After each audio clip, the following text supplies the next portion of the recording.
Hello and welcome to another episode of For the Par Mind Body Golf. As always, I'm Alex, and today we've got another new episode, which is our very first race review. So I'm not going to ramble on for too long. Let's get straight into talking about how the race went, how we got there, and what the end result was. So before we get into the actual race, the first thing I want to talk about is a bit of the preparation that went into the race for me. Now, I'll be honest, this year, I've been focused very, very significantly on my fitness. So my overall fitness was at the best place it's ever been going into the race. That being said, I hadn't done a huge amount of miles or kilometers on the bike in preparation. So I think in total, I ended up doing somewhere around 150 to 200 kilometers in preparation over the course of a month. So there was a couple of 30k rides in there, a 60k, nothing anywhere near full race distance, but that was my preparation. I had competing or conflicting interests going into the event because I'd had my 10k trail run leading up to it. I'd had some park run PBs that I wanted to set, so I was very much having to chop and change between running and cycling. That being said, like I said, my overall fitness level was great, so my prep going into the event was as good as I would have hoped it to be. So what did I take with me going into the race? Not a lot is the honest answer. I obviously had my bike, my helmet, my sunglasses, some sun cream because it was a very, very hot day in the UK, I know, shock. And then it was very focused on hydration and nutrition. So I took with me, just in case, I took 4 Sport & Science beta gels. I took 2 Builders by Cliff protein bars, and a tube of RS electrolytes. So what I would be doing there is I fill my 1.5 litre USWE bladder with water and 2 electrolyte tablets. And yeah, my goal is to then fuel myself accordingly throughout the race. So for whatever reason in England, when they have the London to Brighton races on, and there's typically 2 per year, there's a British Heart Foundation one, and then there's one I did today, or on Sunday, which is the Skyline London to Brighton.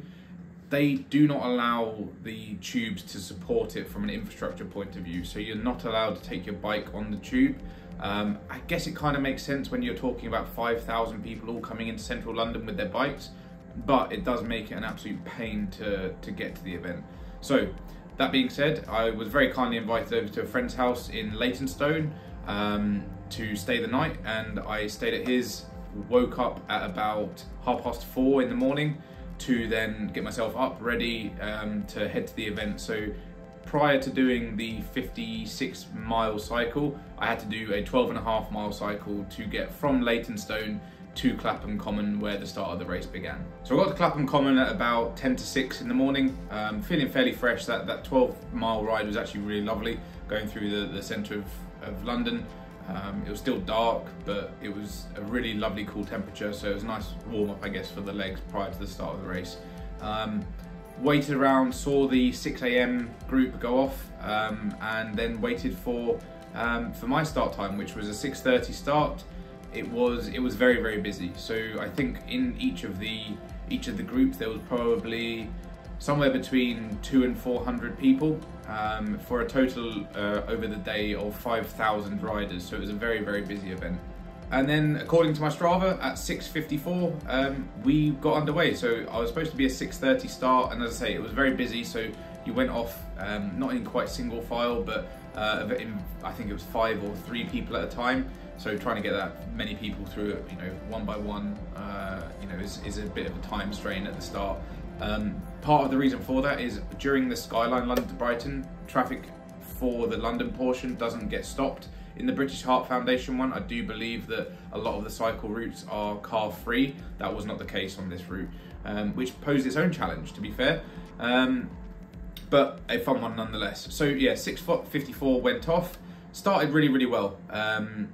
Stuck with most of the people towards the front of our group, gaining on a few people, obviously losing a couple of places to people that were, incredibly fit. There are all manner of cyclists on this route. There are absolute elite cyclists. I think the the top time was 2 hours 40 minutes for a 55-mile cycle, which is, you know, very, very impressive, all the way to people that take, you know, 9-10 hours to complete it. So, you know, you're going to pass people, you're going to get overtaken by people. That's just part of the race. I mentioned earlier on in the video, I really wanted to focus on my nutrition and my hydration during this race. So what I actually did to help myself is on my phone, which is mounted on my handlebars, I set a timer for every hour to go off and give me an alarm to signify, okay, now it's time to bring on some fuel. So I actually did the first, I guess started the first timer at 7 o'clock, so about 15 minutes after we started, or sorry, 5 minutes after we started, so it wasn't quite an hour, but it's not the end of the world. So about 8 o'clock in the morning, I had my very first carb gel. It gave me a real perk, a real pick-me-up, and yeah, I have prior experience with these gels, and I really do want to caution people on this. There are countless stories if you go on the internet and just read up, you know, carb gels during race and the stomach issues that some people have with them. So just be mindful of that. If you're going into an event or a race, make sure you've tested your body with the carb gels before going into it. You don't want to have to stop unnecessarily for a toilet break or whatever. So bear that in mind. So every hour, set an alarm, repeat it, and we go again. So the way I did it is I had a gel first, second hour I had a protein bar. Again, a word of caution here, the protein bar, whilst I think they're brilliant, they taste great, they're, you know, 290 calories, they give you lots of protein, lots of carbs, they do dry your mouth out, especially when you're, you know, during an event. So bear that in mind. It led me to have to hydrate extra, more than I was expecting to. But again, it was part of my race plan, and I stuck to it. I wasn't quite expecting that sort of drying effect quite as intensely as it occurred. And then again, it just very fortuitously, my third alarm went off approximately 2 miles from Ditchling Beacon, which is the largest climb on the ride, and I had a second carb gel, which, yeah, took me to the end of the race. But yeah, we'll talk a little bit more about that in just a moment. Now, the one area that I slightly failed in my preparation for is I didn't take note of where all of the hydration stations were. So I went past, I think it was the 3rd hydration station, and I felt my bladder and it felt reasonably full. Turns out that it wasn't. That just ended up being a real issue for me. So probably from about 4 miles prior to Ditchling Beacon, up until the point that I got to the peak of the hill, I had no hydration with me, which was a real problem. It was, and I could really feel it, especially as the heat was starting to pick up throughout the day. So one thing I would call out is if you're even 10% convinced that you are running low on hydration, just stop at that hydration station. It took me like 2-3 minutes to take my bladder out, put in some hydration tablets, electrolyte tablets, and fill it up with water and get back on the road. So take that extra 2 minutes, it's well worth it, especially when you know you've got a significant climb as part of your ride. Speaking of significant climb, Ditchling Beacon. It is, like I say, it's the hardest climb by a landslide on the London to Brighton route, and it happens at about 76 kilometers in. So you're coming right towards the end of the route, and it's, I think, 250 meters of elevation over. I think it's on average about a 10 to 12% gradient. So it's a real killer, and you know, this is, as always, completely honest account of my experience. And on this occasion, I got to about halfway up and I had to stop. I had to get off my bike and just walk. I made a really valiant effort at the halfway mark. I was like, okay, sitting down and pushing is not, you know, we're coming to the end of that possibility now. Let's try and stand up. The second I did that, I started cramping up in my quad. So sat back down and said, okay, body's saying it's enough, and it is enough.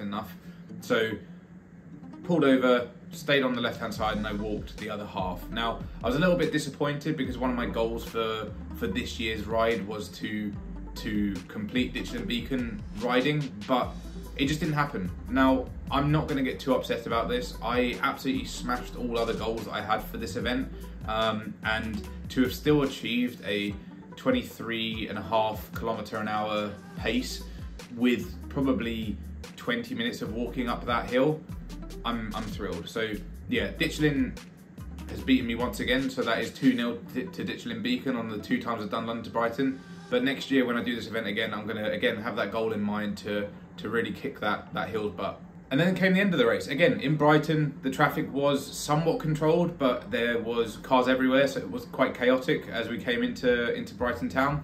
But I knew I was on for a good time, and I went for it.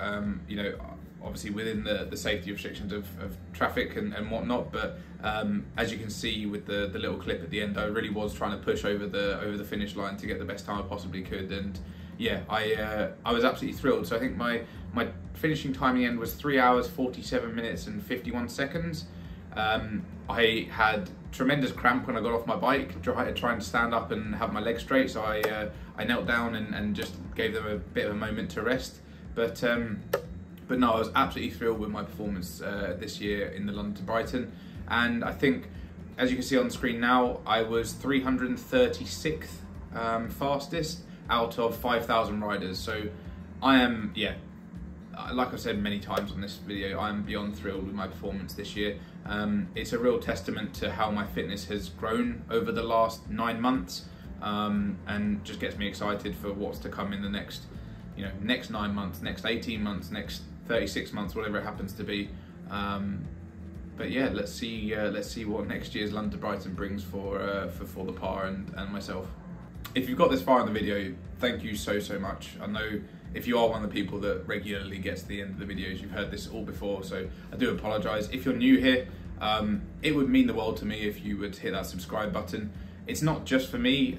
This whole YouTube channel and website is not just about me, it's about building a community, and the way I want to do that is through subscribers and the comments and having conversations there and on the website, wherever it happens to be. But yeah, if you wouldn't mind hitting that subscribe button, like the video, and send me a comment. You know, a lot of these videos are spawned from comments from you all out there. So yeah, hit me up and I'll see if I can get a video out there that you've asked for.